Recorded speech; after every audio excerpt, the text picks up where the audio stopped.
Today is July the 20th, 2026, and this is the Economic Improvement Corporation Board, and I call this board to order.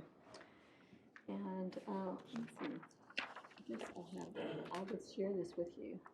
That's fine. And we're going to have Ryan lead us in an invocation. Sure. Would you bow with me, please? Heavenly Father, we just come before you in the name of your Son, and we ask you to just put your hands around our city, our surrounding areas, and our county, and just help us. Help the leadership with the decisions they make. Help the people that are cleaning up, keep them safe and let them be efficient. And just help all the volunteers as they do the same things. Lord, we ask for a speedy recovery, and we ask for as minimal impact to this city as possible. In Christ's name we pray. Amen. Amen. Thank you.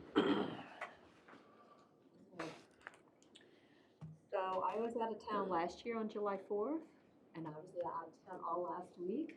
And I have quite a few of my friends who have called me and said, please don't go out of town in July. There you go. Yeah. I will Or ever again, for that matter. Do my best to do that. Doesn't look like we have anybody for the visitors or citizens forum. Okay. And if you read your minutes from last time, are there any corrections or additions that you want to make to those minutes? I'll take a motion to accept them. So moved. Second. All approved.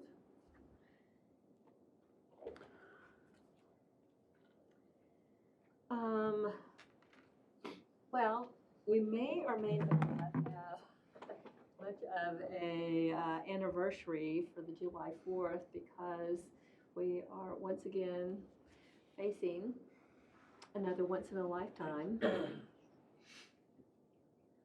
Two once in a lifetime. Two once in a lifetimes. So, Yeah. routine. I don't know what a 100-year flood is anymore. Having that conversation with my wife this morning. I wasn't exactly sure what I was gonna. A lot of times when I put these presentations together for you guys, I'm a procrastinator by nature, and so I usually have like a couple hours where I'm like, oh God, I got to put like a nice, pictures and all that stuff, and it gets done. You don't have to see behind the curtain, but that wasn't happening this morning. I was hoping to be up here talking about different things, obviously. We'll talk about project updates in a little bit. Last Friday was the ribbon cutting for Guadalupe Park, or was supposed to be. Spurs and the Rockets and the Mavericks and all that coming up. And I don't even know if we're going to have a park down there anymore.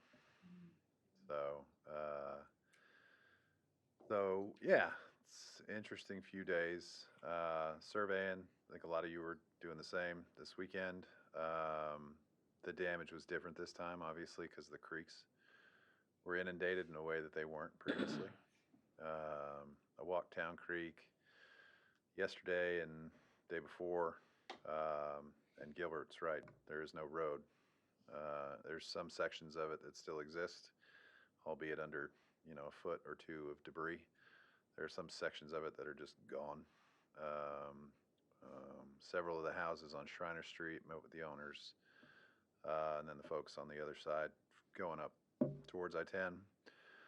And if you were adjacent to the creek, the first two houses on Shriner Street as you're coming towards 16 were heavily, heavily damaged, 6 feet up at least. And then it got a little better as you get a little further down. And then on Bluebonnet, and a few other places, it got up really high. I was talking to some folks who live on Miller Street. Just that when you're heading out Harper, past Holdsworth, that first road you would take down to get to Town Creek Road. They had been there their whole lives, I think. And they said in 02 the flood got to like kind of halfway up their driveway, and it was really, really bad in 02. And it was, halfway up their house this time around, so it was significantly worse. When I saw it from up above, Town Creek looked like the Guadalupe, didn't look like a creek. So it's all just beyond comprehension. be proud. Staff's working hard. They're doing a good job. We're in assessment mode basically still. Streets are damaged all over. Utilities are damaged in a lot of places, some minor. Some will be major repairs. Town Creek Crossing has sewer and water lines that were cut. They primarily feed to James Avery's manufacturing, which is good and bad. Good because there isn't a lot of residences out there. Bad because it's a primary employer, and so we're working on temporary fixes to those that are, the long-term fixes for some of the sewer is going to require design engineering, and that just takes time.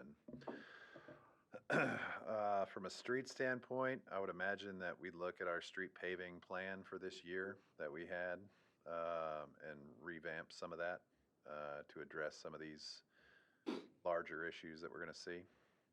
Town Creek is going to be that's a whole another conversation I'm not even prepared to have. I was trying to wrap our heads around what that all looks like now, what it could look like in the future, and how we do it. But in 2002, Town Creek was probably the biggest street expense that the city had back then as well. And then, let's see. I don't know. If y'all have questions, I'm going to ramble because I haven't slept too well in the last few days. But please ask anything yeah. How did Quinlan Creek do in the golf course? The golf course had damage to several of the bunkers along Quinlan Creek. My formal recommendation is that any bunkers adjacent to creeks are no longer sand bunkers. They will be grass bunkers. And that will help with the pace of play, and when they get damaged, they won't get damaged. There was some irrigation issues, some failures. I mean, it's doing okay. We're still assessing that. Jay Brimhall had been out there yesterday and today with staff looking through that, so still kind of in an assessment. Quinlan Creek continues to go further down, runs its way all the way down through Shriner Street. I think 4th Street or 5th Street. I'm going to get it wrong. The low water crossing is destroyed, so we're going to have to repair all that. Several of those homes sustained considerable damage throughout that creek channel. Again, all those creeks were inundated in a way that they weren't last year. Last year, it rushed back up the creeks because the water was coming down so fast and so with such a force. And this year, it came down with that same force, but then also came down in the creeks, which is, I think, part of the reason you saw how high it was in Comfort and in Center Point. Because, I mean, those creeks by themselves were raging rivers. So, yes. Was Guadalupe Street completely flooded again? Not completely. I was there. We were there at like about 3 a.m., maybe 2:30, and it got up pretty close to the curb, but you could still walk down to where the playgrounds are at. I think it crested about there. There are going to be some areas where it went in.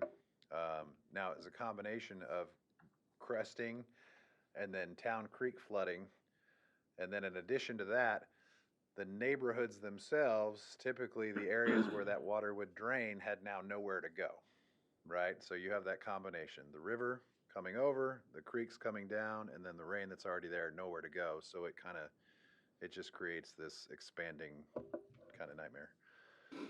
So there was Water Street's a good example. So far away from the creeks, and anywhere in several of those homes sustained water damage throughout their houses because there was just nowhere for that water to head to. Once it hit, kind of that combination, it just sat. Yeah.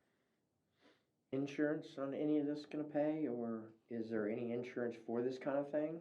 So, if you have, it depends on the type of insurance. So privately and publicly. Private insurance for the city's side. Yeah. Yeah. So we have a cap on ours, which we hit last year. So there's a $5 million cap per incident, and I believe we'll hit that. Arcadia Loop Bridge was most 90% destroyed. That's a massive undertaking. We'll hit that cap, I believe, pretty easily. We were triple that, I think, almost last time. we were somewhere between 12 and $15 million in just public infrastructure.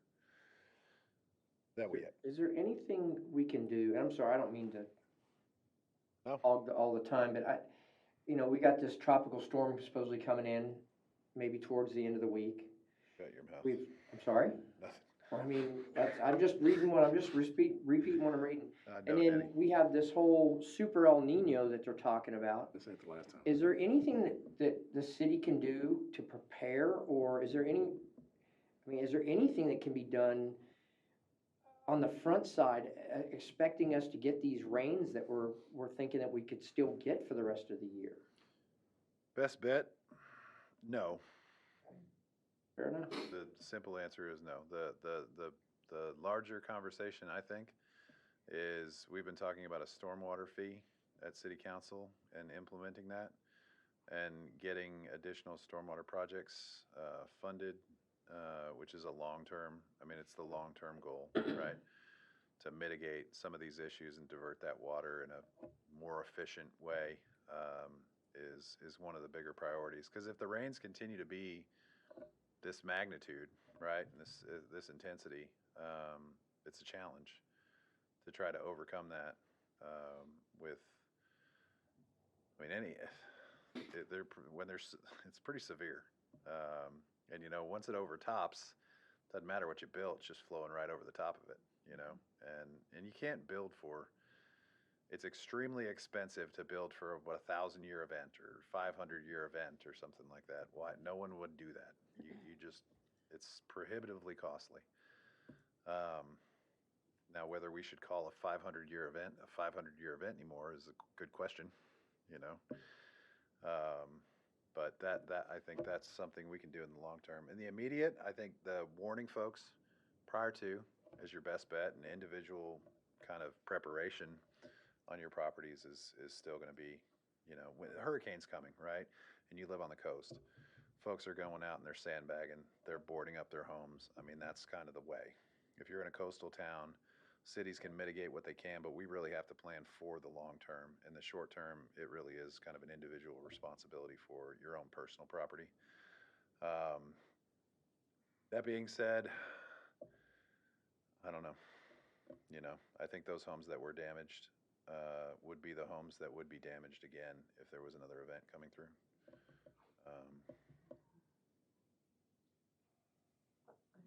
About, I was listening today to a program about the long-term potential for water in Texas and how dramatic it's going to be in quite a few years. We're not going to have any water. And I'm just thinking that, it's so bad that we can't figure out how to reclaim these big-time events, to have a place wwhere that water can go. At some point, it goes into the water, it goes into the ground. Where it goes in, I don't know. Right? That's not, we were talking this morning with the state. Carrizo Springs has not really rained that much, and they're going to be inundated because there's floodwaters coming down, right? That started up here, making their way all the way down there. So it's an odd thing to see just blue skies and there's about to be, flooding, right? Or there already was flooding. So somebody's aquifers are going to get a little bit fuller. I don't know how much ours increased when it rains and just sheet flows, Good point. Michael, we had a state declaration of disaster. Has the president signed off on the federal disaster for us? So the governor spoke about it this morning. There are thresholds that need to be met, and so this is kind of the public service announcement. If there are folks who have not already got in contact with the state or Kerr-Together folks about damage to their home, the more they do that, the better chances there are for reaching those thresholds for federal disaster declarations and the state's ability to apply for those other tranches of funding. Because we did last year, we had that. I think we're going to get there. It just takes the time for everyone to report what damage they have sustained, and so again, everybody's still assessing and reporting back at this time. So hopefully, So that's something that we should be telling people, that if you had any damage whatsoever, you need to report it so that it counts towards, 100%, okay? And who 100%. do you report to? So I got to find the QR codes, but they can contact Kerrville. They can contact us at the city. We will get them in touch with the folks at TDEM. It's a state reporting. It's ISTAT is what it's called. I should have the QR code. Actually, I'll find it and we'll put it up here in a little bit. It's on the front page of Kerrville too. Okay. Go to Boom, there we go. Kerrville. Right there, you can see it. Good to And know. I believe it's on the front page of ours too. So assuming we meet some minimum threshold, then there can be a national disaster declaration and perhaps the state can then qualify for reimbursement for expenses. Potentially. So last year was one of the first times that the state ran, like the debris contract was through the state. That was one of the first times they'd ever done that. That typically hasn't done that way. That's typically run through a city and a county. Which would be particularly challenging for us this year because of what we have had to outlay so far ourselves in this past year. And that's one of my concerns, is how to manage all that should that not happen, right? In theory, yes. In practice, I think we'll have to wait and see for the next few days. We definitely have a lot of neighbors that have started putting out a bunch of stuff on the street because they had to take out carpet, flooring, Yeah. personal effects. And so here's my PSA for that, which is the same as last year. If you want to haul that off and have that debris taken today and it's nice and clean, it will cost you.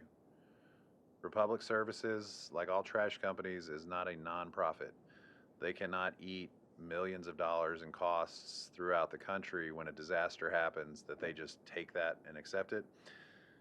Someone eventually pays that so you can have it removed from your house right now and it will cost you to do so. You place it out in your curb, which is what our recommendations are, and that we are working on a plan. Determining how that's funded is the next step, and so it will have to sit out for a while. But it's not free. Ultimately, someone pays that bill, whether it's the federal government, the state government, the city, or the county that's running that project. So we've had a lot of calls for folks. So why can't you just let them come in and just drop it for free? It's not practical. It's not plausible for them to do that. You can't make a private business give away their services. We talked about it heavy and hard last year because we had a lot of folks who were calling just madder than mad. You know, I got a giant loader full of stuff. Why won't you do it for free? There's 9 kinds of reasons why they won't do it for free. I don't have time to start Now, saying the why. city is still doing 2 free vouchers for dumping stuff at the We do. landfill, correct? We do have 2 free vouchers for city residents.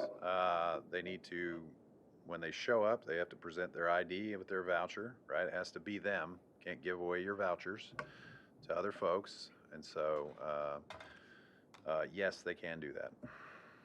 Perfect. I believe there's a restriction on that. They can't do construction debris. Construction debris is typically not accepted.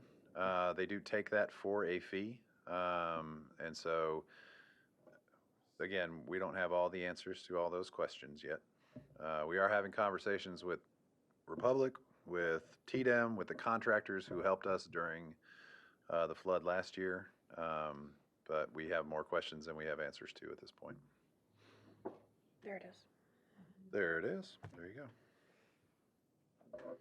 Thank you. Just leave that up there. We don't have as much debris this time, do we?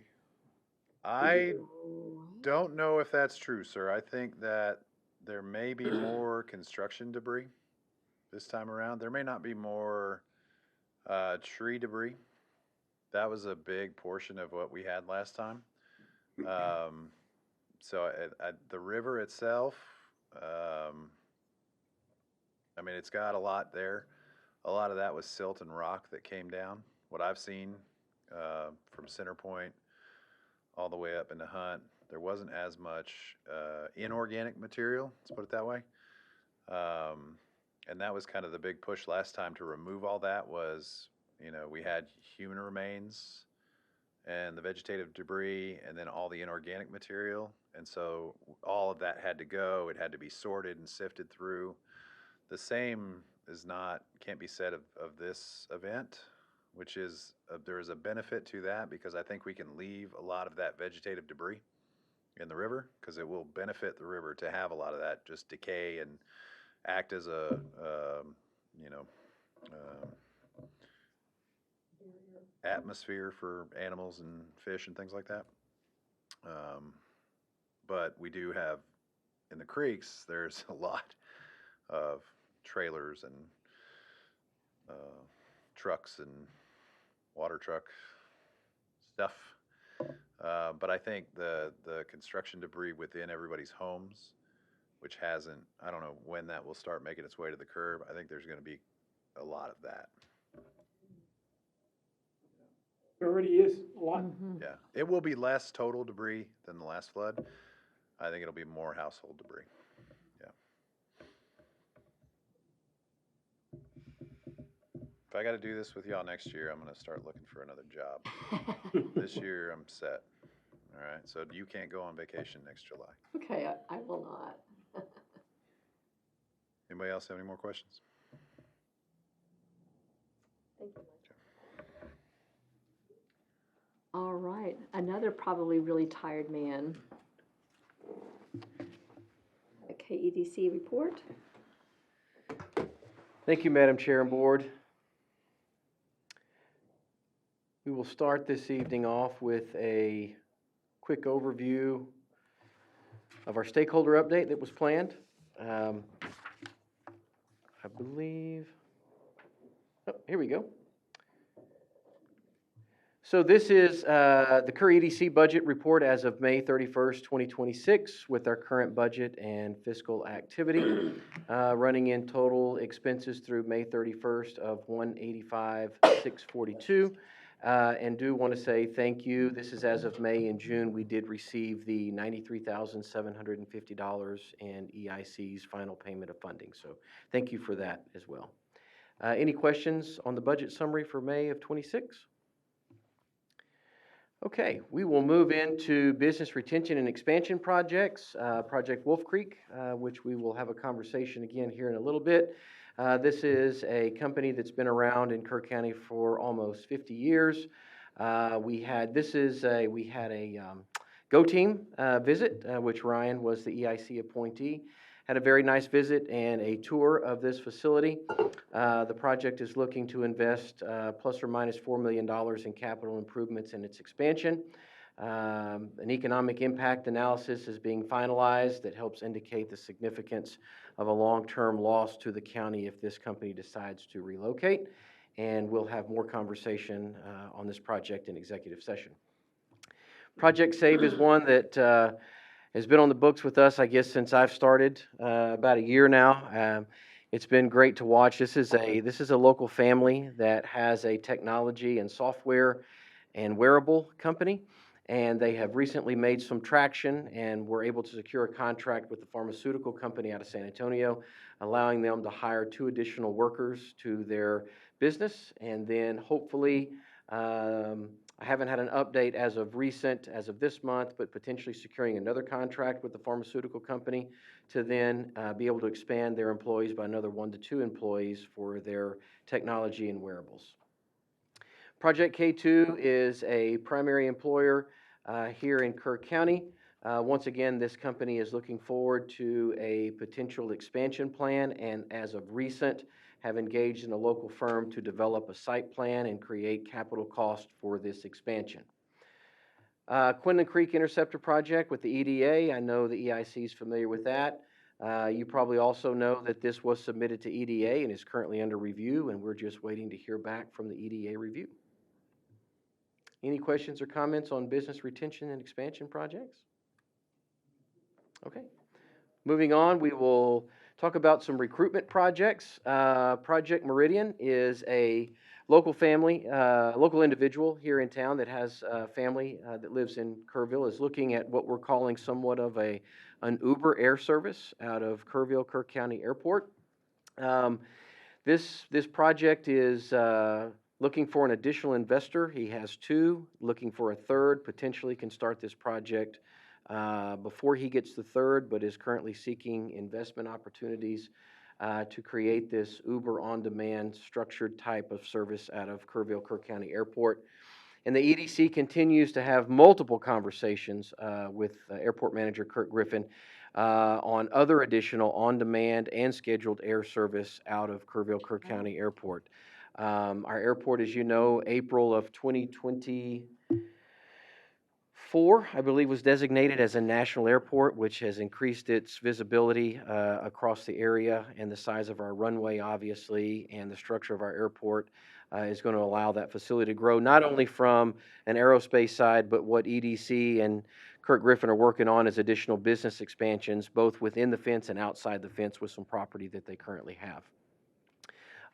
Project Granite is in the very early stages. This is a company that is currently putting together development partnerships and their business development plan, looking at a piece of property that potentially could have a request for annexation and looking for possible incentives.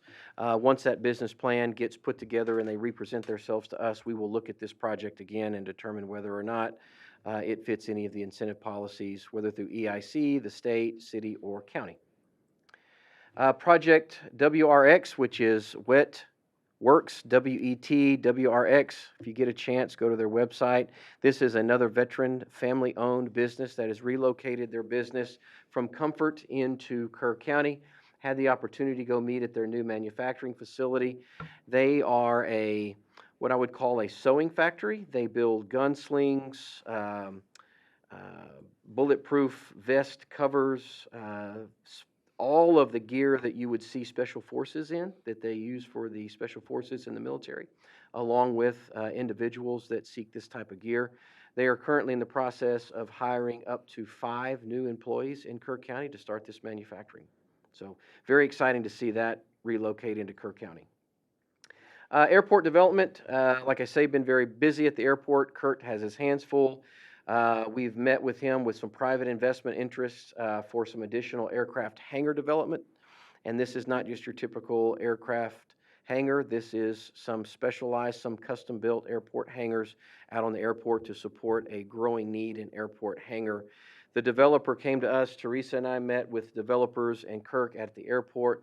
And it was interesting that he did a poll and called all of the municipal airports all the way from the Panhandle all the way through Central and South Texas and found that there was 0 available hangar space at these municipal airports. 0. So there's a waiting list. And some of these municipalities, when you get on their waiting list, you have to pay to stay on their waiting list every 30 days. If you drop off, you don't get back on without paying the additional fee. So it's interesting to see the high demand. So we're hoping to get this public-private investment going. And I know that I talked to Kirk the last time. They were actually at the airport. They went back after Teresa and I met with them to look at possible locations for these hangars. Any additional questions about recruitment projects? Okay. Moving on, this is the Kerr Together version of a budget. Kerr EDC, obviously, for the last year has been the fiscal sponsor for Kerr Together. These are multiple funding partners that, since Kerr Together does not have its 501c3 status, Kerr EDC and the Kerr EDC board allowed Kerr Together to be that fiscal sponsor for these grants that you see here. This is where Julie and Trina have been just absolutely amazing, not only managing EDC books, but they've also been managing a large portion of the Kerr Together grant funds that we've received, and we're very, very thankful to have their assistance. Any questions on any of these grants that you see by name or use? And we are anticipating prior to this 26 event that we are anticipating some additional grant funding to come in for the 2025 flood event. Did y'all have a grant writer to pursue these, or did some of them just show up? We did not. A lot of these were grant applications that either Teresa or some Kerr Together volunteer staff or Kerr Together staff actually were made known of a grant availability, and through the Community Foundation and our working groups would actually apply for that grant using EDC as the fiscal sponsor to receive those grants and then administer those grants to the working group. If you'll look at the Community Foundation Guadalupe Valley, that $400,000 was for Julie Davis and her tourism working group for a comeback campaign.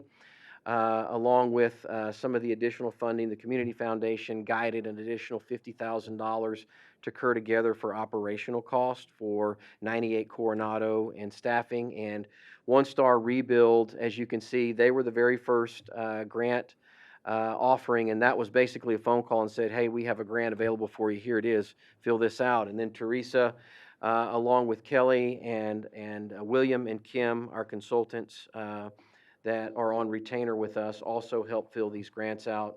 And the last grant we received from them was that $535,000 grant, plus what's not on here that came after this is an additional $150,000 for HPS, Hunt Preservation Society. That's an amazing amount of money you've raised. It is, and it's just absolutely been a blessing that we've had all these partners come in, and a lot of these organizations too also found out about a need and then offered their funding to fill that need, fill that void. Todd, what do you think are the chances of us being able to receive similar grants on this round of flooding that we've had? I don't see it. No, sir. Unfortunately, this is a personal opinion, but I do not feel that in this event we are going to have access to anywhere close to the grant or the capital that we had or the philanthropic donations that we had in the last event. Both were flooding, two totally different events, plus this one being so widespread that the focus and, thank goodness we didn't have the casualty and loss of life that we had last time. But I do not see this round of funding coming through in donations anywhere near. As a matter of fact, I can tell you, and Teresa, correct me if I'm wrong, in the very onset of the 25 flood, we were having issues with determining where do we send all these assets and resources and help. And now we're much more organized too, but we have all the volunteer organizations coming to us, waiting for the assessments to be completed to determine now what they can bring in, instead of at the time flowing all money and all donations. It's more of a, hey, what is your need? So I do not anticipate we'll receive anywhere near those amount of funds that we received last year. This is going to be truly an internal do-it-together recovery. Do you think that you'll be able to get more support from, who is offering the zero interest loans, Life? Lift funds. Lift funds. Lift Fund. So we work very close with Lift Fund. Lift Fund, even in 25, they office out of 98 Coronado, and we stay in constant contact multiple times a day, usually throughout the year. Well, Lift Fund actually had their representatives with us when we were at Kerr Together, and continue to be supportive. They are on a fundraising mission themselves. So Lift Fund, being a CDFI, goes out and raises capital to loan. They are not a banking institution. They do not have deposits from individuals. So they go solicit funds from Wells Fargo, Bank of America, Chase, Frost, to fund loan money. Once they have that loan money, in order to get the type of program we had last time, it was James Avery and Community Foundation that funded interest buy-down money. This is not free money. The money that they get has an interest cost, and that interest cost is bought down by this funds down here, almost about a 4-to-1 ratio. So it's a great opportunity. The challenge that we've had is that it is a loan and not a grant. Blessed to have an opportunity for some business to take a loan, but a loan now, this go round, you have some of the same businesses affected, and those businesses that were affected with economic injury, the last from 2025, don't have the cash flow to sustain another loan. The grant, and thank goodness, Lift Fund has been able to secure some grant money, and I believe today or tomorrow that grant application, which we've been blasting out to all of our businesses, those affected and those within our current database, that they can fill out another grant application through Lift Fund. All of these resources are extremely limited. The Kerrville Chamber Foundation is also soliciting donations, but they have also opened their application process up for businesses to fill out the chamber application, which they'll be reviewed probably next week once they start gathering all. Very limited funds. We truly need donations. We need financial cash donations to keep the grant programs going. Through the community foundation, is that the best place? There's a couple different options. You can give to Jim. Global Empowerment Mission will be one of the business recovery opportunities to donate to. I think they should have their QR code and their account open this week. You've got the Chamber Foundation to give to. You also have the Community Foundation that you can give to. But anyone, we would feel grateful for any financial support that we can get. Again, this one's going to look a whole lot different. I thought so too. Any other questions for our monthly update? All right, thank you. Thank you. Thank you, Todd.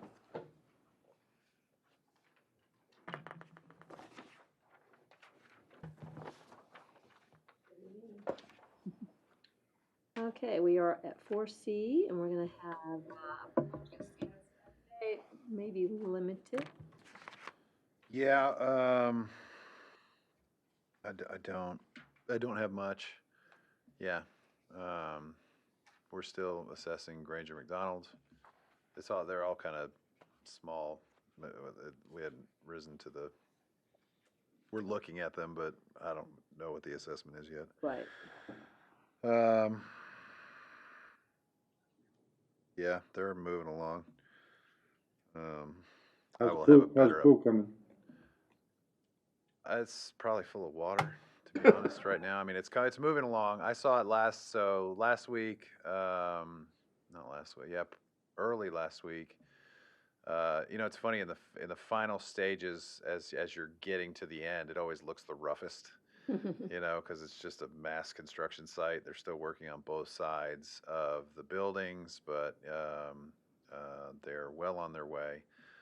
The pool itself looks a little dingy and nasty because it's in the midst of a construction site, and they'll do that last part of that project, I think, as well at the end.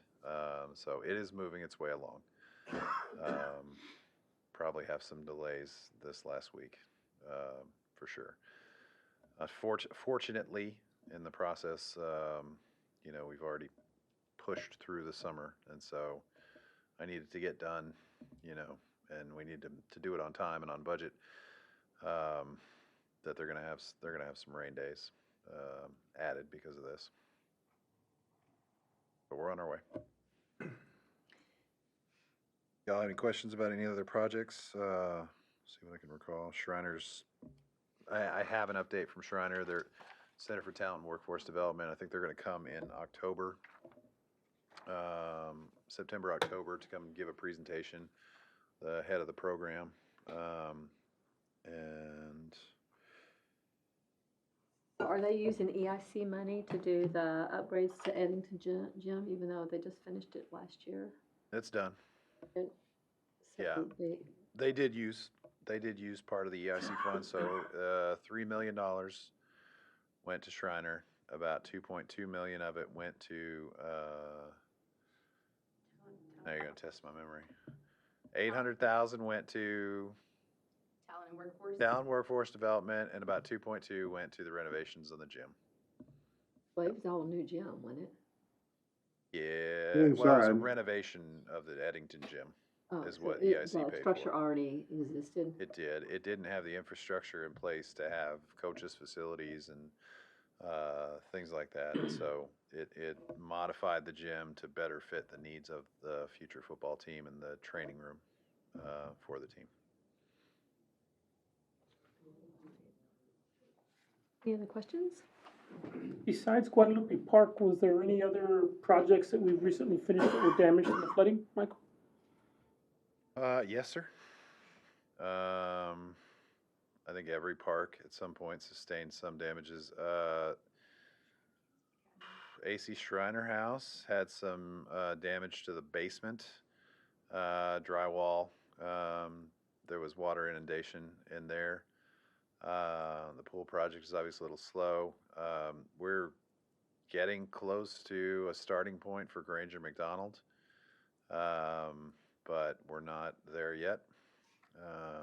We did receive bids back for the base bid, which would just include the park, the boat ramp, and the landscaping. No boardwalk or anything like that. That was all beyond the scope of what was remaining. EIC paid for a lot of the river trail. That is still being assessed. Sections of it are gone. There's a section below the Riverside Nature Center that is washed out. Still waiting the return of the bridge at Camp Meeting Creek, although the part that it was going to connect to became a little wider because some of that washed away as well. So again, we're assessing that. The playground equipment at KSP was fine. What about the walking bridge right underneath Francisco Lemos? You know, the part of the. I think it's okay. Going up. You know, we're probably going to have to repair the some of that the Really? the railing. Thank you. But again, I think a lot of the water that came, I think a lot of what came down was water and rock. You know, and so benefited from that. That barge went over Francisco Lemos Bridge, so didn't even touch it. Wow. Yeah. That's a weird thing to say. So as far as anything else that you all paid for, the Calu Theater, I still have to get with them to see if there was any inundation from the rain. I'm hoping not, because it was a roof repair job. We did have some rain at the public safety facility, or some inundation at the public safety facility. And so we're still doing punch list items from that project. There was also a part of that roof that tore when the windstorm came through a while back. So had some interesting conversations with the contractor about that. James Avery traffic signal. Not the last one. Scott Turner Golf Course, I mean, that sustained some damage. I think that's damage that we can come back from, you know, pretty easily. But that one, you know, that had some pretty decent damage. All those new bridges held, I would assume. They They did. were very sturdy. They did. That's good news. Yeah, I got no problem being a golfer not having more bunkers. So we'll take some of those out, and I think we'll be in good shape. As part of the last flood, wasn't there a city economic development group that was started? I think maybe Kelly was in charge of it or something. So the Kerr Together, which is Todd is in charge of, actually the KEDC, it's a subgroup of KEDC. So Kerr Together is the main kind of long-term recovery group, and there's about 16 or 17 subgroups below that. And that deals, there's riparian restoration, the river warning system, economic development, housing, spiritual needs, kind of laundry list of kind of things. And there's about, I don't know, each subgroup has about 15 to 20 members. And so there's about 250 volunteers that are helping out with those. I sit on the river restoration, the river warning system, and then I've been helping with legislative affairs a little bit. And so, yeah, there are groups that are, you know, working that. There was a city employee, Kelly. I don't remember her name. I vaguely she moved recall. over Now to she work with now works her. for the long-term recovery. Yeah, Yeah. so she's still over, she's over there. So that service from the city will still happen potentially. Or there may be somebody that moves Oh, into wait, maybe I misunderstood the question. Well, I was just wondering if they made any progress, if they had it. I hadn't heard much about it since it was started. Have they been able to accomplish anything? Have they been able to get anything done that moved the needle at all from that group? Absolutely. So all the things that Todd spoke about earlier, and projects and grant funding and all the rest of that, every bit of that started with Okay. those groups meeting, and then they pushed those recommendations up to the long-term recovery group main board, and then that would go out as either, like, we had a federal grant application that started in that process to the EDA, and you all are paying the engineering on, actually. And then, yeah, so it's effective, you know. It's funny, the process, because sometimes you sit in it and you go, what are we doing? But it really does have, the ultimate goal is always to, what can we do to better serve the river, the communities, the businesses, whomever. And so they've been tirelessly working on that, along with a lot of folks. If you haven't had a chance to yet, go out to 98 Coronado, over there at Coronado and Goat Creek Road, and just go in, stop in, and say hi. There's a bunch of different agencies that are doing a lot of really good work. GEM, Global Empowerment Missions, is out there, and they're the ones who are warehousing all of the materials, and they're triaging those and shipping them out to people who have needs. There are a lot of the ones who help the business community, because there was a really hard, it was really complicated for whatever reason to get materials and money into the hands of the businesses, because the way the IRS rules are set up for nonprofits to help out individual versus businesses, and that was a pain in the ass, to be honest. Excuse me. But those folks, a lot of them are housing out of there, so they're all right.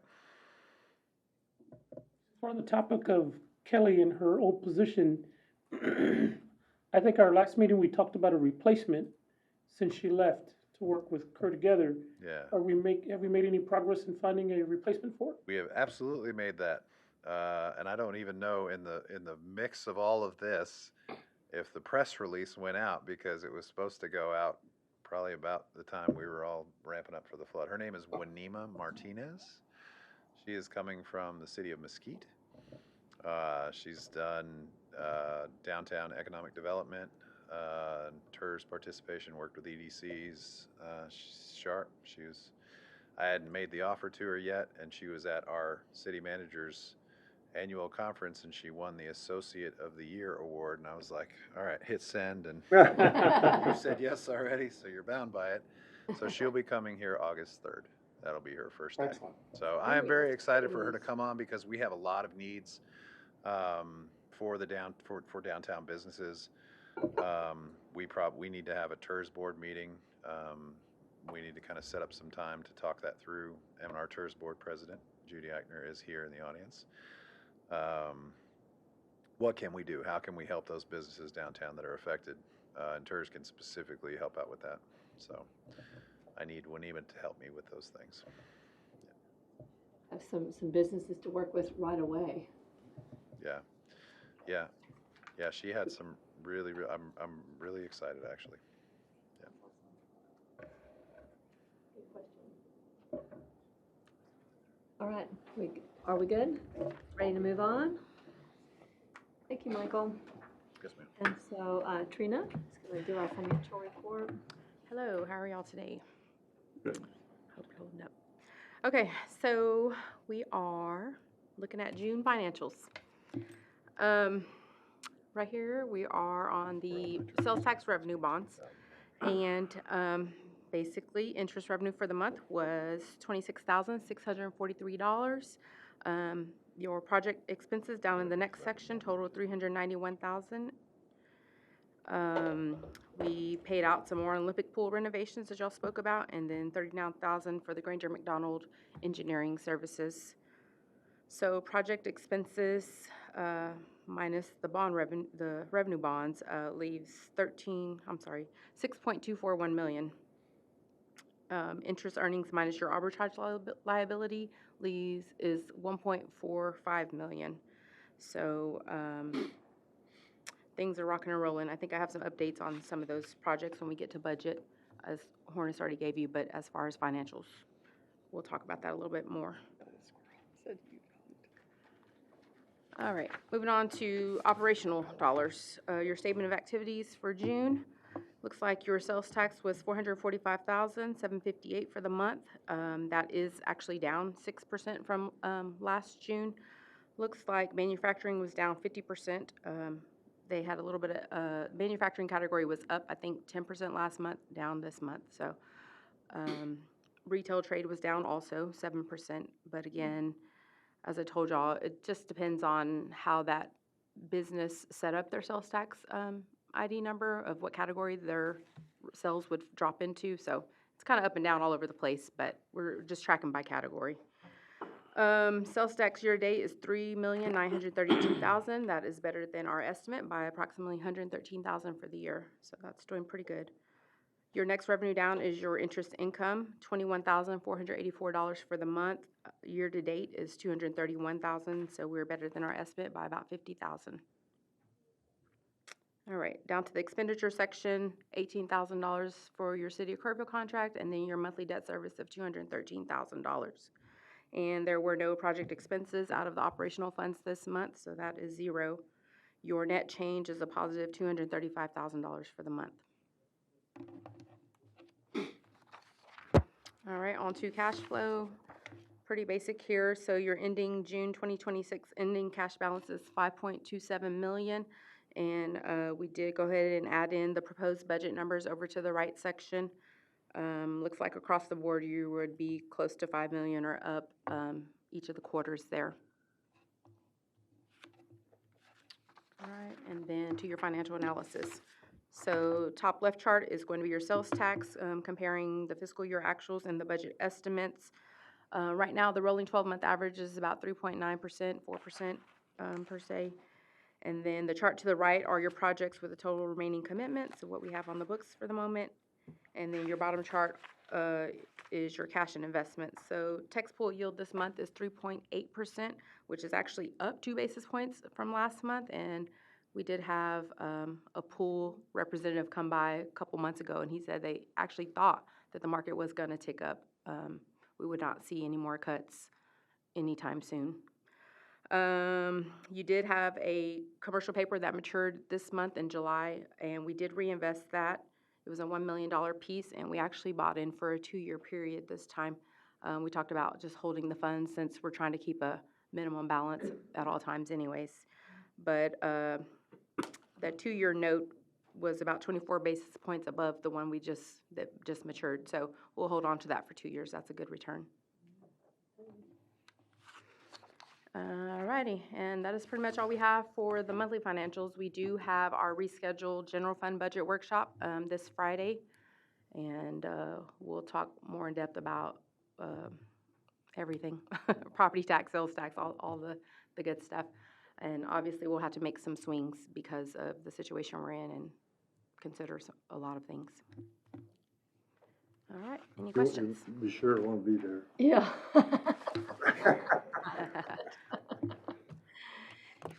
We'll have an interesting week trying to do some estimates about what's our current situation that we're in. A lot of big decisions, yes. Anybody have any questions for Trina? Thank you, Trina, appreciate it. Okay, so now, Todd, are you ready to talk budgets? Thank you, Madam Chair. I'd like to visit and talk about the 2027 proposed Kerr EDC budget. It's there. Thank you. Yeah. There you go. I think I do. Thank you. Got it.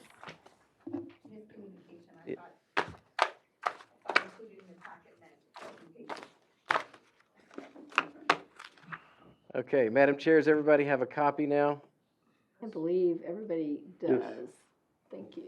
Yes. Sorry We're for that. ready to go. That's okay. So if you'll look on the first page, our summary page here, you'll see that our 2027 proposed ask is the same ask as the previous year from our stakeholders. EIC 375, county contribution 50, and KPUB contribution of 50 for 475, and proposed expenses for the year at 472, leaving a fund balance of 2,998. This was going through and taking the existing budget from last year. Of course, last year we thought was an anomaly and turned into now a second year anomaly. But what we did is there's some project savings. You'll see that the estimated ending balance there of 103. We don't know the accuracy of that number yet. We do have some projects that we had traditional EDC, business retention and expansion roundtables that we are actually working with the CTWD and Toronto University and Dr. Melissa Allen. We do have one scheduled for August the 11th. As of now, we'll see how that progresses. And then we were having another one that was slated after that, I believe, for the in September, gathering up all of the educators across the county to have another roundtable, including workforce development, and also to have all the schools and all the employers to get a refresher about what was available as far as internships with the employers and as far as certificates, to get back in touch with Ingram and see what they are offering now, so we could just kind of reconvene everybody. We still anticipate to have those, so that was budgeted in the 2026 fiscal year, so we'll see how many of those projects and so many of those roundtables we get to continue to finish out before the end of the year. That being said, in this proposed budget this year, again, you'll see it's revenue neutral, staying within the same budget, but if you'll look at the bottom line and expenses, the marketing line we've taken down to a 0. That decision obviously was made even before this July to focus on the business retention and expansion projects and helping our existing Kerr County businesses and the city of Kerrville businesses. We've actually taken the money from that, what we call marketing recruitment category, and increased some more of those funds up into the business retention and expansion.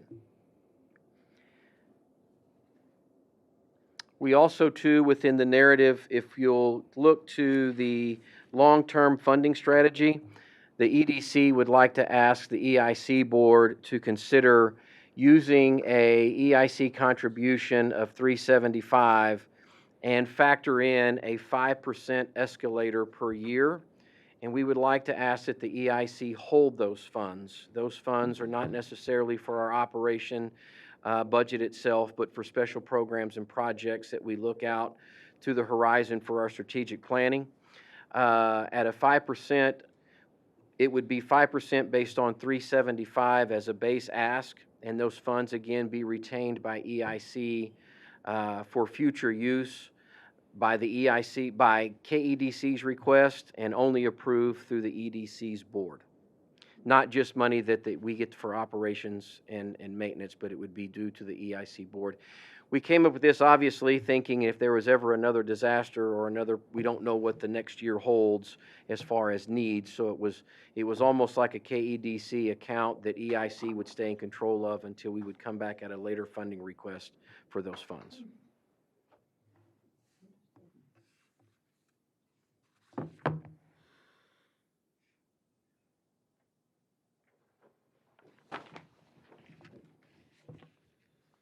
Any questions on this year's proposed budget?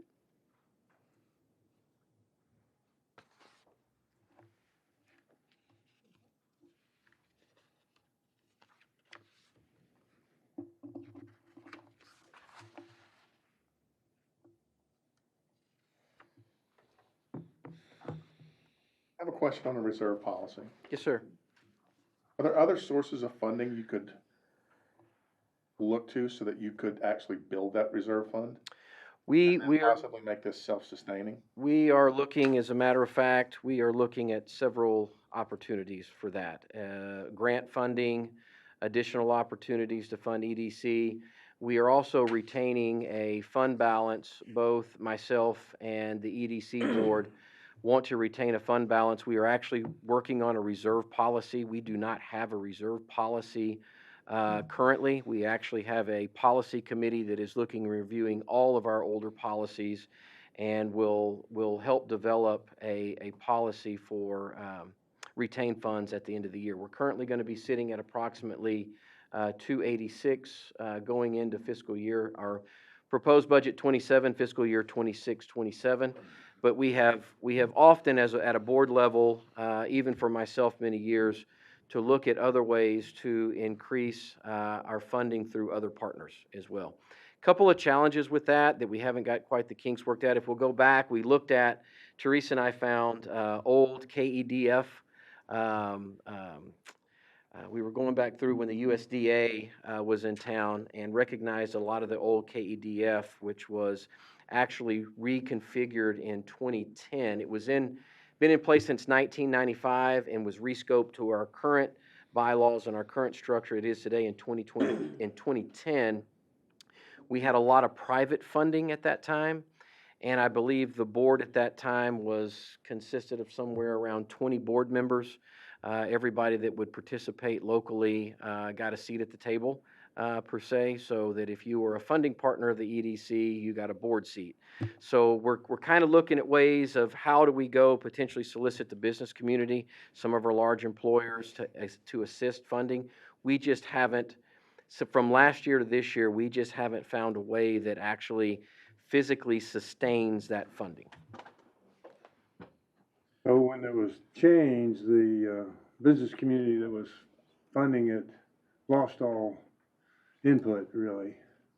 Correct, yes, sir. So they were not too enthused about further contributions. So. Well, what was happening was the contributions kept dwindling, and then it wasn't enough revenue to sustain KEDF, and then KEDF continually had to come back to the original stakeholders to make up that delta.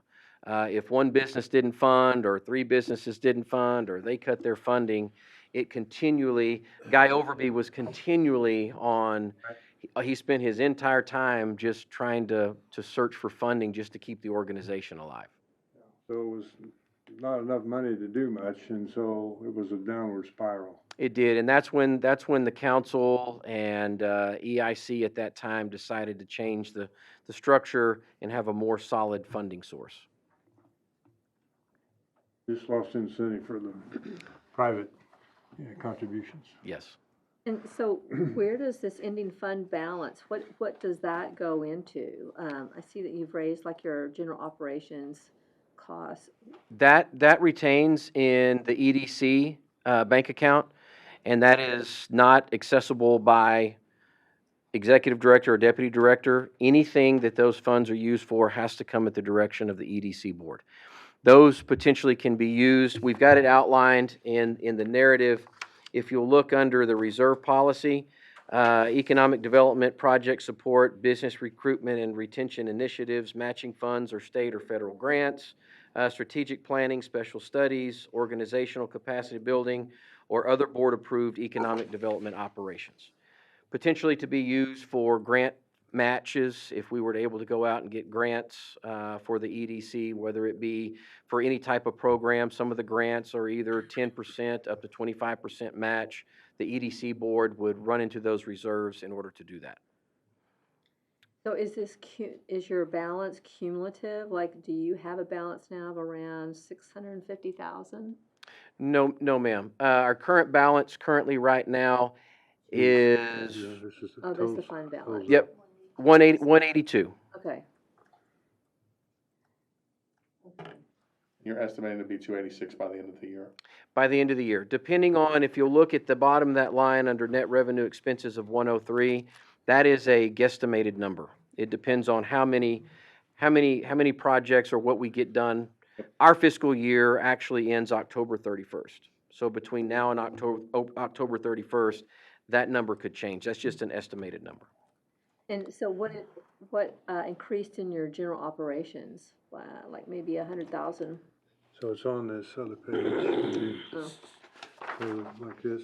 I believe in general operations was a 2%.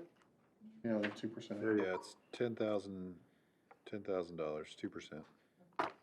Oh, I see. So you see, So we're looking at these, okay, Personnel's up quite a bit. 6%. But it was down last year Okay, because we didn't have Kelly, right? okay.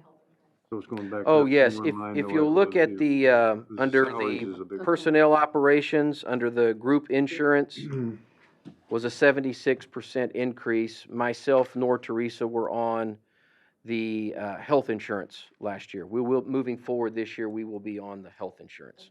So that was a 76% increase on that one line item. Got it.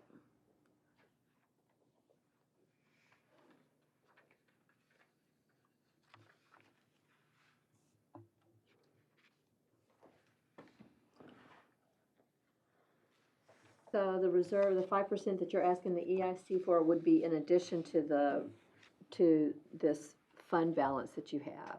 It would be in addition to the 375 request. Right, but it would be available to the board to consider projects, right? That would be held by EIC.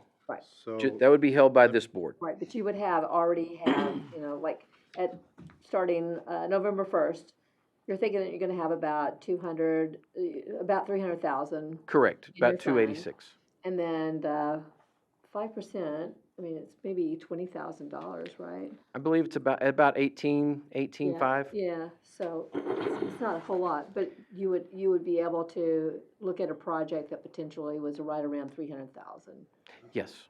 so if I can just weigh in on this one yet, because we haven't really had a chance to flesh out this discussion, myself and staff over there, is the concern I have is it's not in this budget. It is just an ask. It's not a listed line item, and it's not written down in here.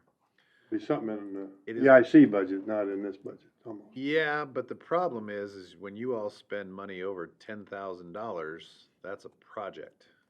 That's a 60-day notice. That's a public hearing. That's all the things involved. And so if there's a conversation to be had around this, and I understand the sentiment behind it, if the EIC wants to say 5% goes to KEDC and KEDC puts that into a reserved account that can be spent for projects and nothing different, then that accomplishes the goal, because the concern I have is that now you'll end up with Todd coming back to us saying, we'd like to use that 5% of that reserve. It's not in their budget, so from an accounting standpoint, we have to then say, okay, we want to spend this money. We have to publish it in the newspaper. We have to hold a public hearing. We then, it is, I think that's contrary to the theme of what KEDC would like to have. Ultimately, it's, in practice, it doesn't make sense. I mean, the 5%, I think, if you want to put that into your budget and carve that into a reserved account where KEDC can use it only for, like, your discretion to say that should be used for project funds. But to retain it for y'all, and then Oversee it. when they make that ask, to me, we haven't really had time to talk that through, and it's not in the budget, so, Where's their contribution? you know. Rules, rules, rules. Listen, you know, Keep it simple. If they set need this whole thing up where it's not in the government sphere and you can do what you want. Keep going up 5% a year. Well, we can Yeah. review it every year, we don't always have to say yes. Kinda did that with that other deal. I mean, you want them to be nimble in helping these businesses, Right, right? right. Keeping that money in your pocket Not nimble. is not nimble. Including it within their budget as a line item for them to use at their discretion, and then next year when you do their budget, if they hadn't had a chance to use it, you can say, well, you don't need the 5%, you didn't let it in last year. Yeah. You have it available to you already in your balance, and, Yeah. you know, your budget request could be amended at that point. From an accounting standpoint, I think it might be easier to include it in the budget. They can always come and we can do extra. I mean, it's not that we can't do extra. That's true. That's So, true.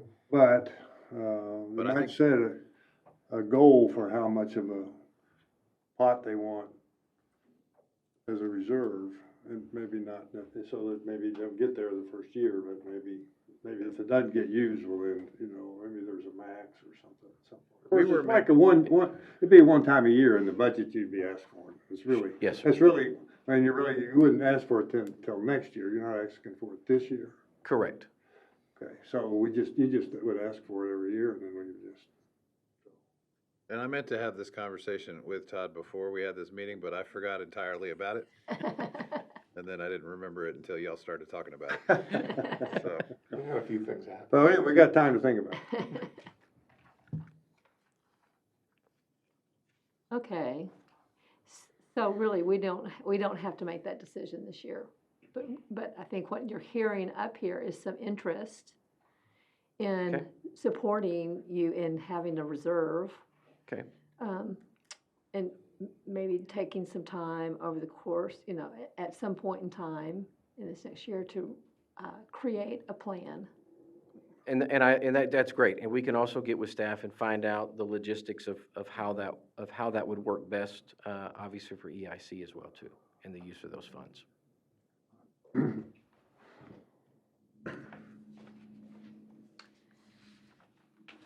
Okay, so are we to a point that we Yeah.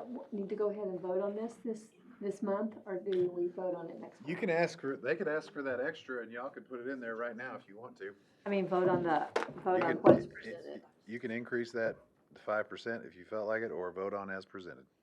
I would like to hear more details about the 5% and what limits we can put on it if we're gonna give it to them. I think that's a prudent idea for us to get the details fleshed out before we. Well, then I would wait and do it next year and they can use their fund balance this year. That would be my recommendation. They have enough money. 5% is $20,000. They Yeah, have it's not a huge $289,000, and if they need 20, they can pull from that themselves without asking you, and then they can come back and talk to y'all next year about it. Yeah, we can do that. That would be mine. I have no extra, I have nothing to add on that, but sit down. So what are you gonna do for marketing? Are you not gonna be doing any kind of marketing? Well, marketing is a line item. We actually use those funds in marketing for attraction, for recruitment, for actually going out and soliciting new businesses into the area. We're still doing that. We're just not allocating any Following it. hard fund. We'd rather take those funds, keep them within our existing businesses, and especially now, work and continue. We will continue soliciting through our channels with Greater SATX this year. We have it back in our budget to continue to get those outside leads for businesses looking to move into Texas in general. And we still, Teresa, through her connection, still get solicitations from other site selectors that say, hey, I've got a business, they're this size, they're looking to come in. Ultimately, the goal that we had planned would have been after this year to create a whole entire community's buy-in on what do we want that to be. Instead of randomly taking cold calls, then we would go out and recruit what this community developed together as we want an aerospace business, we want them to have 60 or less employees, we want a capital expenditure of no less than $10 million, and we want them to be located in this area. That's a whole, that would be under that marketing budget where we went out and solicited specifically business types to come into Kerrville. Currently, right now, we're not actively going out. We're not flying into other communities, and we're not going and courting anybody. We are physically just looking at what's coming into the state of Texas with our channels and through Greater SATX, our partnership with Greater SATX, and we get those leads that come in, and then we sift through those leads and determine what best fits our community, size-wise, water usage, location, square footage, and then we narrow those down and decide who we feel the community and EIC and the city and the county would feel receptive to having in our community. We don't just say, hey, send us all you got and reply to all of them. There's some of them that come in way too large for us to a capacity, and we also don't want to put a burden on our current workforce, right? We don't want to come in and burden any of our existing businesses. The whole goal in attracting diversified industry is to have something you don't have, so it's not competitive with what you have, and you also want to be able to help develop a workforce around that. So what you're saying is that is the procedure that you like, and it's working well for you. At the moment, we've responded to probably, I guess over the past year, maybe 8 or 9 of those requests, site selector requests, have had no further other than just response of giving them who we are, our demographics, potential locations or buildings. But I don't feel that it is a focus of where we need to be right now. Right. We need to be focused on our existing On here. businesses. Mhm. Okay. Is there a motion that anyone would like to make? I'll make a motion to approve the $475,000, or the $375,000 EIC contribution for KEDC. Second. All those in favor? Alrighty, I think that's what will pass. But I do Thank you. appreciate you bringing this idea, and I think that is something that we need to spend some time on. on the board, having a conversation about that and what would be parameters, and it could be that, first of all, y'all get together around that, so. That sounds great. Yeah, All that'd right. be great. Thank y'all very much. Appreciate it. Thank you.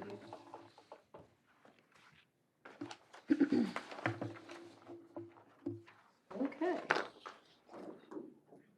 Next on the agenda is for us to have the fiscal year presentation for our budget. ELC budget.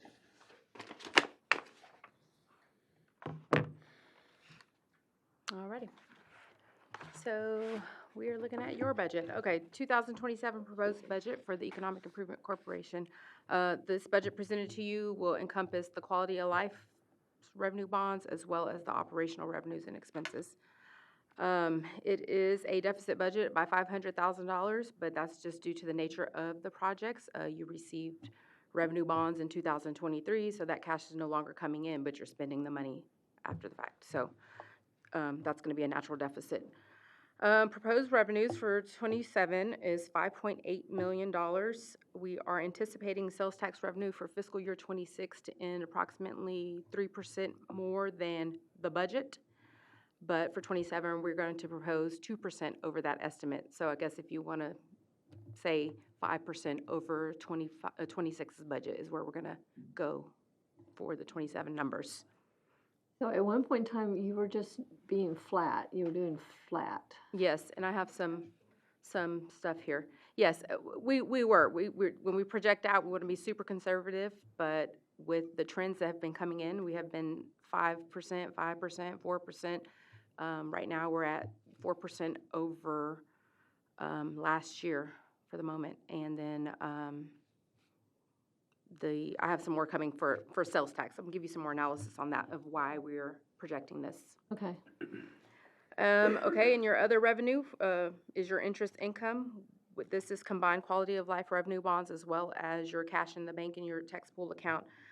Projecting 3% earnings on your average balance of, so we're putting in a $460,000 plug, $459,000 for interest revenue anticipated to come in. Right now, the yields are a tiny bit higher than that, but we'll just ride the wave. If we come in better, that's great. Being conservative. Yes, sir. And also, as that's a lot lower than where we're at. So right now, we anticipate close to $675,000 where we're end fiscal year 26. But as those bond dollars dwindle, and then if you have any new projects come up, obviously that's less cash that's earning money. So we just have to think about multiple things. And we call that a cush revenue. You know, if you get it, you get it. If you don't, then. Okay, so for sales tax, this chart here is just a graphic representation just a few years back. During COVID, you can see height of 21. We were in double-digit figures. We were earning 27% more than over the previous year, basically. And actually, I'm sorry, it's budget over the budget. And then 22 is 15%, but then you see 23 and 24, inflation was super high. Those disposable dollars stopped being spent. So we naturally increased our budget, but we missed the revenue numbers. The dollars just weren't coming in. So yes, we started budgeting flatter and flatter. If you remember in 25, we budgeted flat. We barely met budget. And then we came back right before 26 was approved and increased by 0.5%, I believe.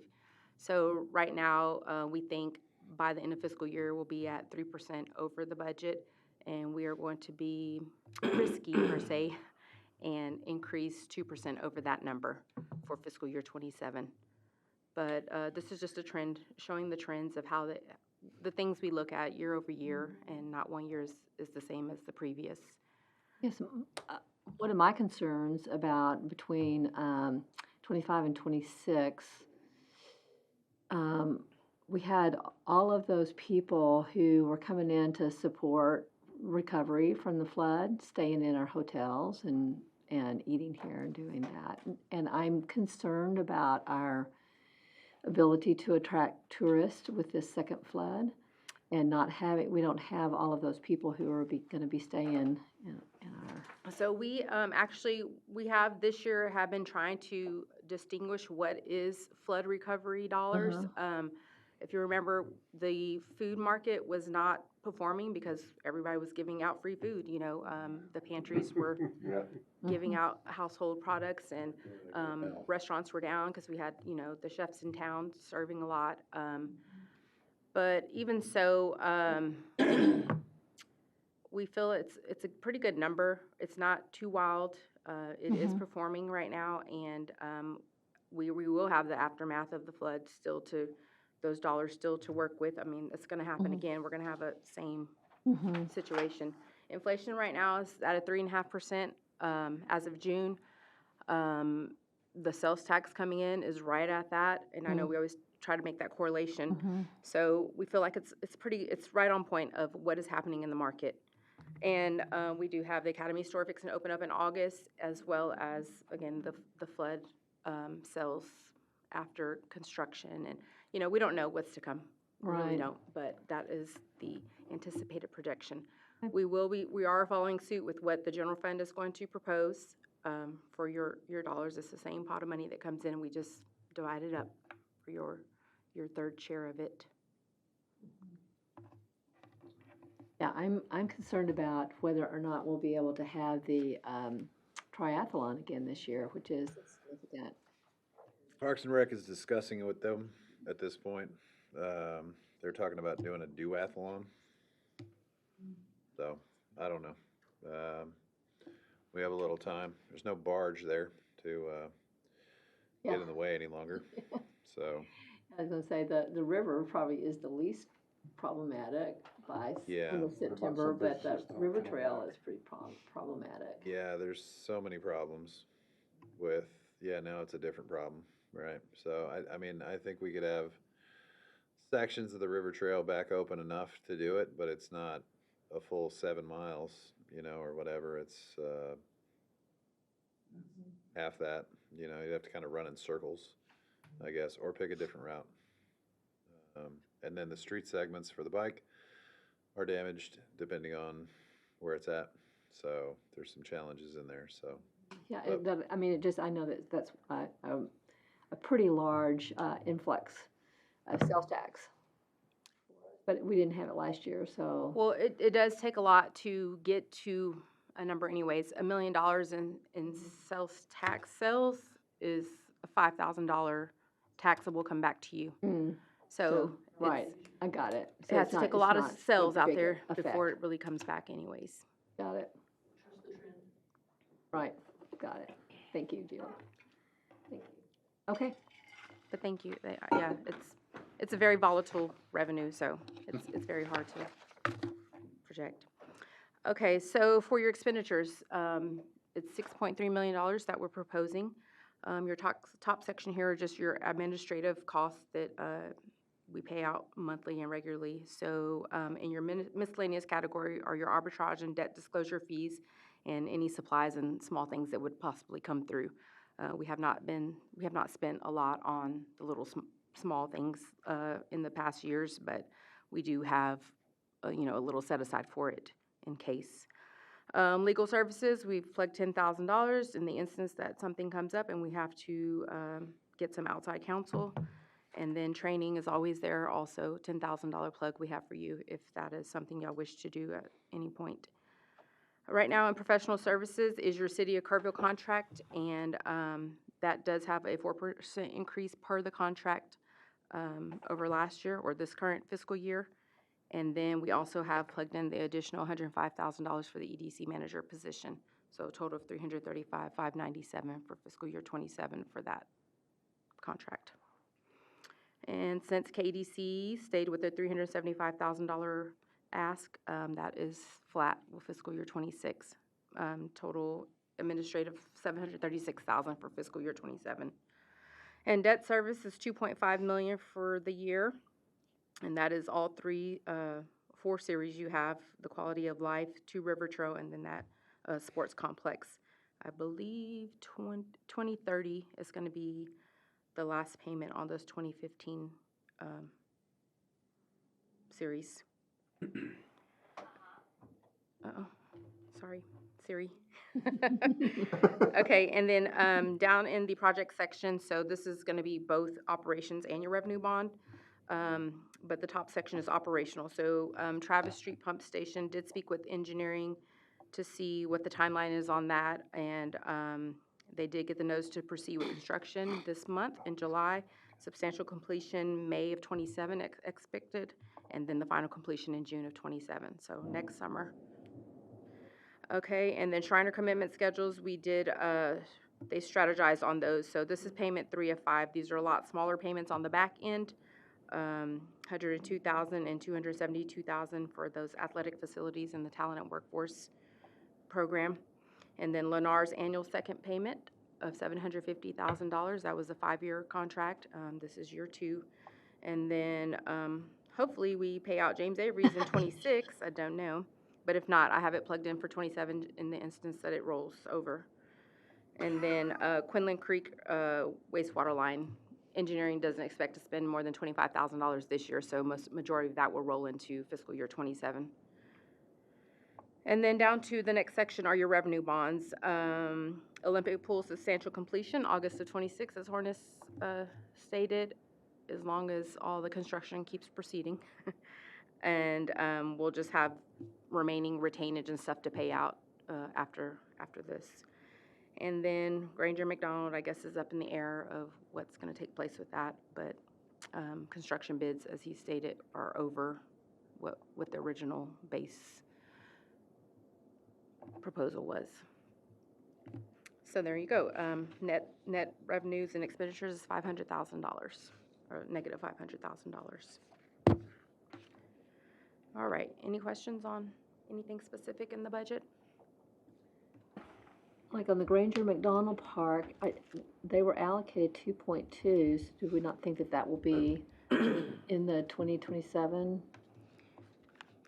I don't know. We don't know. I mean, it just depends on how quick it rolls. So we have your monies, they're there. You have the funds there. So if it ends up coming in more than the $1 million Yeah. this But year, it's then all, so it's all be it. part of the But bond, so you don't, it's not. yeah, it's all part of the Yeah. revenue bonds. But yes, we do They're have the just full placeholders. I mean, placeholder, yeah. hopefully it's finished. Hopefully $1.8 million walks out the door and we're all done. Again, projects are another one, hard to anticipate true dollars that would be expensed in the year or, but. And I don't have a cash flow, I meant to put a cash flow in here, but you're right about $5.5 million if everything played out exactly on this sheet for expenses, net ending cash balance on your operational dollars. Anybody have any questions for Trina?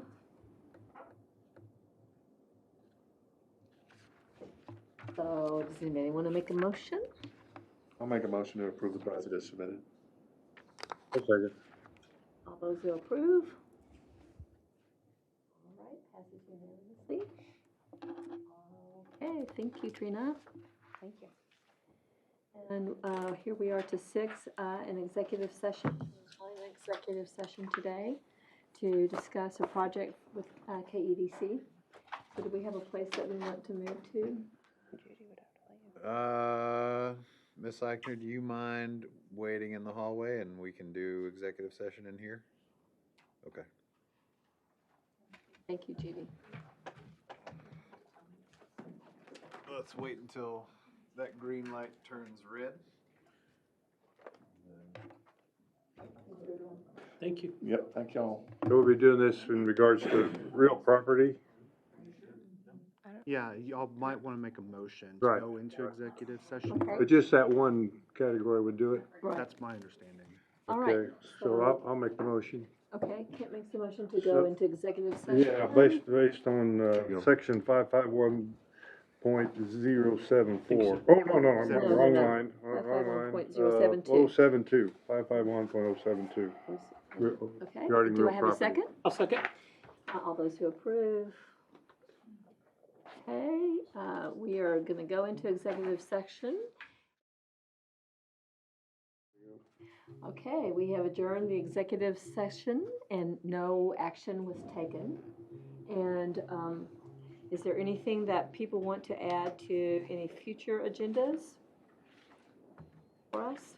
So, Is- Michael, is there any way for us, the EIC board, to support some of this flood recovery? Could we use EIC dollars to give to the lift fund to help them in their endeavor to help businesses? Is there something that we can do to help that along? Let us talk about it, and we can put an item on the agenda for next month's meeting. There's going to be some limitations to that. Yeah, give us some time to get into that.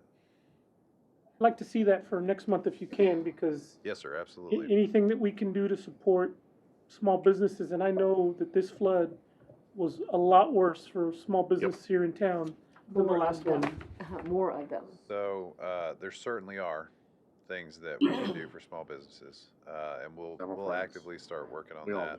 do.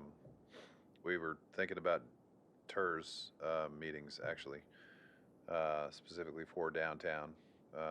That's directly in line with kind of their charge. It is y'all's charge as well. Giving it directly to the Lift Fund as opposed to setting up projects and programs here, I think it's probably more, just off the top of my head, would make more sense to do projects here and have EIC fund some of those things, but there's going to be, state law is going to drive what we can and cannot do. I did some research, and it looked like that we could set up a project and have somebody like the Chamber Foundation administer that for us, and we could fund it. Yeah, I mean, you're doing it right now with KEDC, Yeah. right? Okay, yeah. And so there are certainly avenues to be done with that. Yeah, let us dig into it a little bit. And I think the challenge for us is trying to find a way to fund some of these businesses or help them Get back on their recover. feet. And, you know, I think in order for us to be doing it fair and equitably, we have to look at their financials, because we don't need to be funding a business that's already. That's what we pay KEDC to do. Yes. I would like for y'all to, if we do decide to do this, understand that I need your help reviewing financials then. Well, that's the thing. I don't know that we want to I'm do so that. serious right now. We are, and I'm not meaning to be short with any of y'all, but I'm super tired, and so I probably will be. It's The good. juice is gonna have to be worth the squeeze for us to do that and actively look through 5 years worth of people's financials and do like some thorough vetting process. Well, No. that's what the We lift use- fund does. Or They- no, that's what KEDC does. Well- We already pay them Yes. to do The that. Lift Fund does do that as well, right? They look through their I'll help you. financials. Yeah. And, I'll help you, and Todd. I know nobody likes the idea of a interest-free loan because it's a loan, but that's a lot of money that can help a business, and they also do grants. Yeah. And so, you know, I think the infrastructure's there, we just gotta figure out a way to help them get there a little further, and If you all were looking at, so just from a simplicity standpoint, if you were looking at funding that at a dollar level, you know, where would you all feel comfortable with? Just now that finance is gone, and then they can yell at me later. If it was $250,000 or $500,000 or $1 million, You wanna make a big impact that needs to be. right? I mean, but my ask is like, what would that, you know, what are y'all comfortable with before we? Pretty much limited after I 500,000 on the infrastructure to about $1 million right now.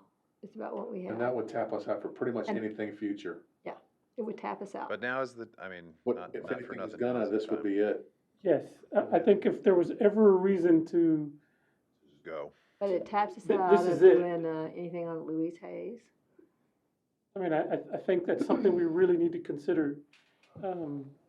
Because really, frankly, what we're doing is, all these business owners are sacrificing and making hard decisions, and I think this is a time for us to make hard decisions too. And if we're the EIC, Economic Improvement Corporation, this is one hell of a time where our economy needs some economic improvement. And so I'd be willing to, I don't know about the rest of the board, but I think $1 million is probably a good number to start with. And if we have to lower it, fine, but we need to do something. These I agree people with can't take on any more debt. They just can't. No, I mean, that's the hard part, as Todd was saying earlier, I agree folks with you 100%. taking those loans out, you know, already. They got no bandwidth to take on more loans, 0 interest or not, you know. Like that is a hardship for somebody they didn't want to take on any debt at all.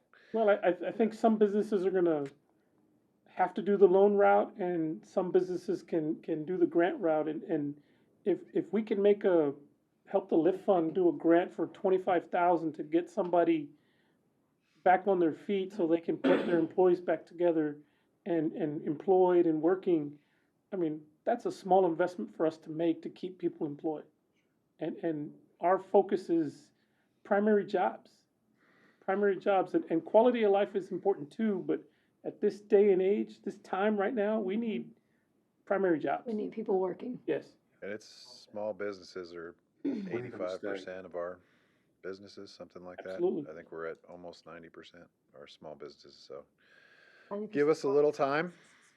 Give us a week or two to kind of, well, not even a week or two. Give us a little bit of time to track down what we can do, Yes. right?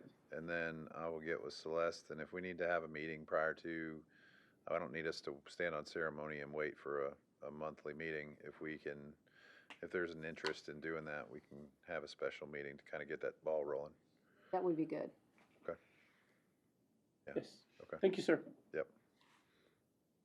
Please just don't run it through the EIC, because I like you guys. I don't want to leave you. Okay, anything else? Then we are adjourned, 6:11. Thank you. Thank you.